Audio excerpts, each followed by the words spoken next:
പിതാവിൻ്റെയും പുത്രൻ്റെയും പരിശുദ്ധാത്മാവിൻ്റെയും നാമത്തിൽ.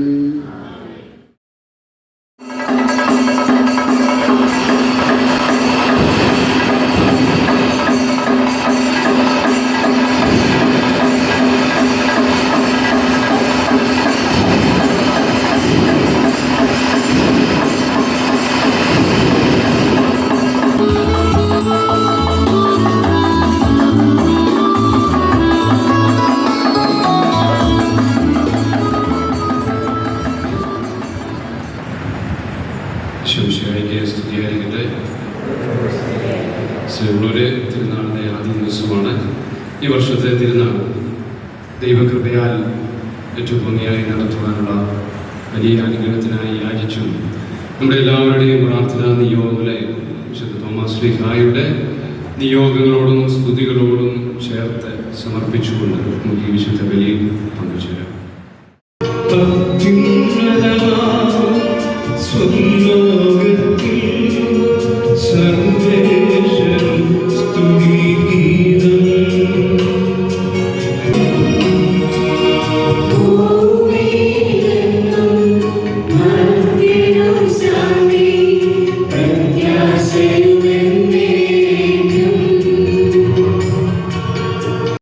ഒരു തളർവാദ രോഗിയെ സുഖപ്പെടുത്താനായിട്ട് കൊണ്ടുവന്ന ആളുകളുടെ ആ മനോഭാവമായിട്ട് ബന്ധപ്പെടുത്തി ഈശോ ഒരു ഭവനത്തിലായിരിക്കുമ്പോൾ ആ ഭവനം നിറയെ ആളുകളാണ്. വാതിൽക്കൽ പോലും തിങ്ങി നിറഞ്ഞ ആളുകളാണ്. അകത്തേക്ക് കടക്കാൻ പറ്റാത്ത ഒരു അവസ്ഥ. ഈ സാഹചര്യത്തിലാണ് തളർവാദ രോഗിയെ കൊണ്ട് വരുന്നവരെ അവരൊരു കാര്യം ചെയ്യുന്നത്. മേൽക്കൂരെ കയറി മേൽക്കൂര പൊളിച്ച് ആ തളർവാദ രോഗിയെ കിടക്കയോടെ താഴേക്ക് ഇറക്കുന്നു. അവരുടെ വിശ്വാസം കണ്ട് കർത്താവ് ആ തളർവാദ രോഗിയെ സുഖപ്പെടുത്തും. ഇതാണ് മാർപ്പാപ്പ പറയുന്ന ഒരു ഉദാഹരണം ബൈബിളിൽ നിന്നും. സർഗാത്മക ധൈര്യം. ഈ 4 പേര് ഈ തളർവാദ രോഗിയെ കൊണ്ട് വന്നവരെ കാണിച്ച ധൈര്യം, അതായത് ആ പ്രതിസന്ധി ഘട്ടത്തിൽ അവരെടുത്ത തീരുമാനം, അത് സർഗാത്മകമായൊരു ധൈര്യമായിട്ടാണ് പറയുന്നത്. സ്നേഹമുള്ളവരെ, ഇന്ന് നമ്മൾ തോമാസ് ശ്ലീഹായെ കുറിച്ച് ചിന്തിക്കുകയും ഈ ദിവസങ്ങളിൽ തോമാസ് ശ്ലീഹായുടെ നാമത്തിൽ തിരുനാൾ ആഘോഷിക്കുകയും ചെയ്യുമ്പോൾ തീർച്ചയായിട്ടും ഈ സർഗാത്മക ധൈര്യം ജീവിതത്തിൽ കാണിച്ച വലിയ വിശുദ്ധനാണ് തോമാസ് ശ്ലീഹ. നമ്മുടെ മധ്യസ്ഥ പ്രാർത്ഥനയിൽ ഉണ്ടായിരുന്നു, നമുക്കും അവനോടൊപ്പം പോയി മരിക്കാം എന്ന് പറഞ്ഞുകൊണ്ട് മറ്റുള്ള ശ്ലീഹന്മാർക്ക് ധൈര്യം പകർന്നു കൊടുത്ത തോമാസ് ശ്ലീഹായെ എന്ന് പറഞ്ഞാണ് പ്രാർത്ഥന. അപ്പോൾ മറ്റു ശ്ലീഹന്മാരെല്ലാം പേടിച്ചരണ്ടപ്പോൾ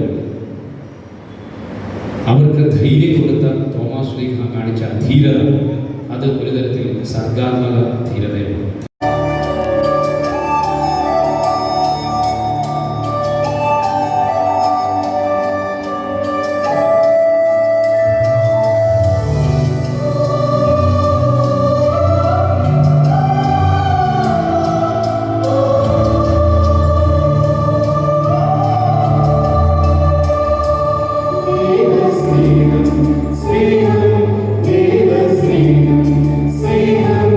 Deus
വിഷമയമായി തുടരുന്നൊരു യാഥാർത്ഥ്യമാണ്.